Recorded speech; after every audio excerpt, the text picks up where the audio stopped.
Hello everyone, we are back with our 2025 papers for GCSE history. We've carefully analysed past papers, examiner reports and trends to create the most realistic and high quality predicted papers available for Edexcel GCSE history.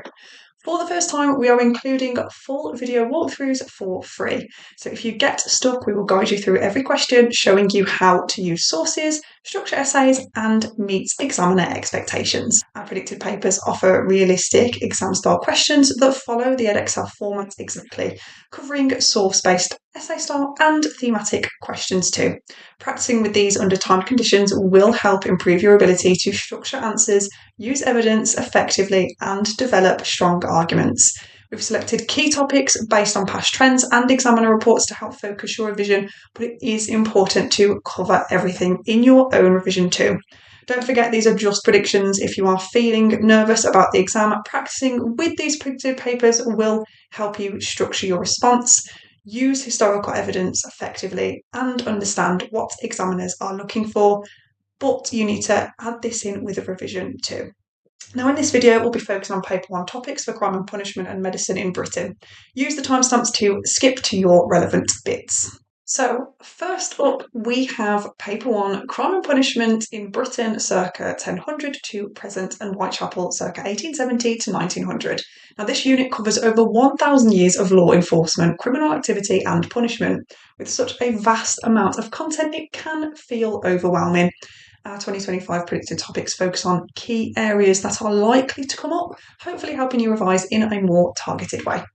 So let's talk about historic environment for Whitechapel, circa 1870 to 1900. Now specifically consider the role of the beat constable in Whitechapel. Whitechapel was one of London's most overcrowded and poverty-stricken areas, making crime difficult to control.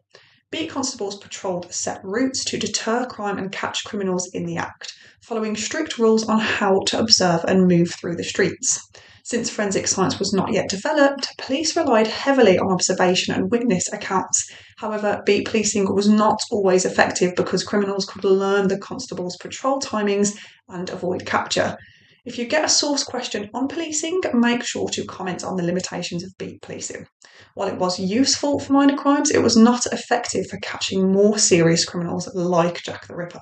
Let's now also think about media reporting of the Jack the Ripper murders. The Jack the Ripper murders in 1888 sparked huge media interest and increased public fear of crime. Newspapers often exaggerated details, spreading sensationalist and sometimes false information. The police faced heavy criticism with cartoons and articles mocking their failures. The media played a key role in shaping public attitudes towards crime and policing, but it also hindered investigations by spreading misinformation and adding to the pressure on the police. If asked how the Ripper murders impacted policing, discuss the increased pressure on police, the use of rewards for information, and how the case influenced future detective work. Do also consider the settlement of Jewish migrants in Whitechapel. During the 1800s, large numbers of Jewish immigrants arrived in Whitechapel, fleeing persecution in Eastern Europe. They settled in overcrowded and poor housing, which led to tensions between migrants and locals. Anti-Semitic attacks were common, and some people even suspected that Jack the Ripper was Jewish.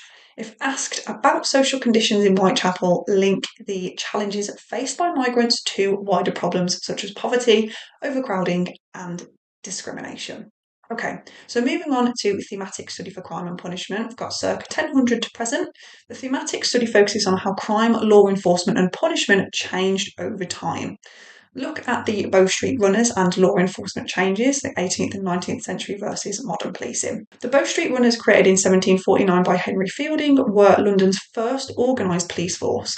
Unlike earlier forms of policing, they actively investigated crimes, patrolled areas, and gathered evidence. By the 19th century, policing became more structured and professional, leading to the establishment of the Metropolitan Police in 1829. It all marked the shift from community policing to formal law enforcement, showing how policing became more structured and professional.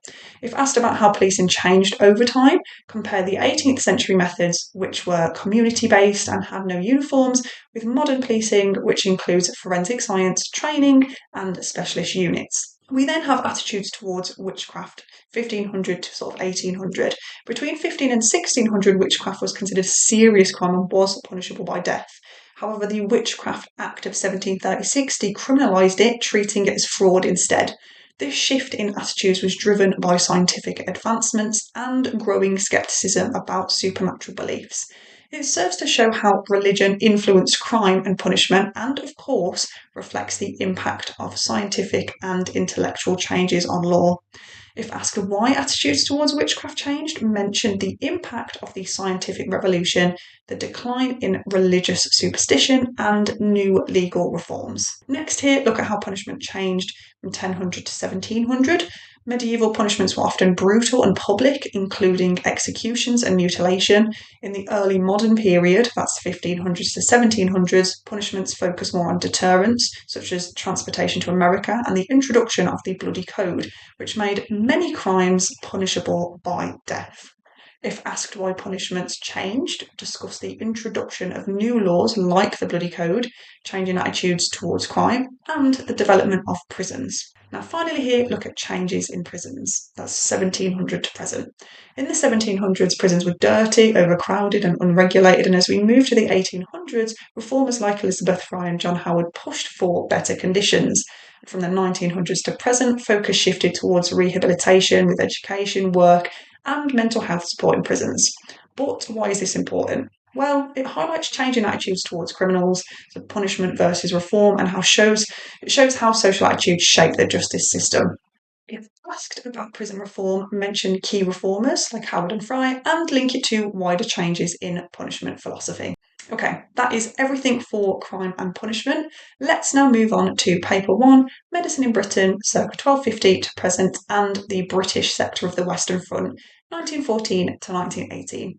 The Medicine in Britain unit covers 800 years of medical advancements, breakthroughs, and challenges. There's lots of content, and we hope that our 2025 predicted topics can provide you a useful starting point. So starting with historic environment, the British sector of the Western Front from 1914 to 1918. Look into the types of wounds experienced by soldiers. World War I introduced new and more deadly weapons, resulting in a variety of severe injuries. Soldiers suffered gunshot wounds from rifles and machine guns, deep shrapnel injuries from exploding shells, and internal lung damage from mustard gas attacks. Many also suffered from trench foot, a painful condition caused by prolonged exposure to wet and unsanitary conditions. It shows how World War I created new medical challenges due to modern weaponry and highlights the need for rapid advancements in surgery and treatment. Now, if asked about the impact of trench conditions on soldiers' health, discuss infection, psychological trauma, so shell shock, and the difficulties of treating wounds on the battlefield. Look into the system for transporting the wounded to. The chain of evacuation was used to move injured soldiers from the battlefield to medical facilities. It included regimental aid posts, which provided first aid near the front lines, dressing stations for treating more serious cases, casualty clearing stations where life-saving surgery took place, and base hospitals for long-term recovery. If asked about how wounded soldiers were treated, explain the step-by-step process of the chain of evacuation and why it was necessary. You can look at the features of base hospitals here too. Base hospitals were the final stage in the chain of evacuation, like we say, where soldiers received long-term treatment. They were located near ports and railways, making it easier to transport soldiers back to Britain if necessary. Medical staff at base hospitals experimented with new treatments, including plastic surgery, pioneered by Harold Gillies, blood transfusions to treat severe blood loss, and x-rays to locate bullets and shrapnel before surgery. Base hospitals played a key role in developing new medical techniques that improved survival rates, and many of these advancements influenced modern surgery and treatment. If asked about medical advancements, during World War I, discuss how base hospitals allowed doctors to trial new techniques, leading to long-term improvements in medicine. Now, next, of course, we have your thematic study for medicine in Britain, so circa 1250 to present. Think about surgery, comparing 1250 to 1500 and 1700 to 1900.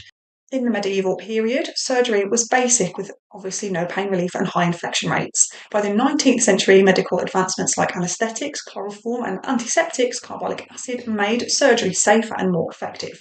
If asked to compare medieval and 19th century surgery, discuss how pain, infection, and surgical techniques changed. Also think about changing attitudes towards medicine, so 1500 to 1700.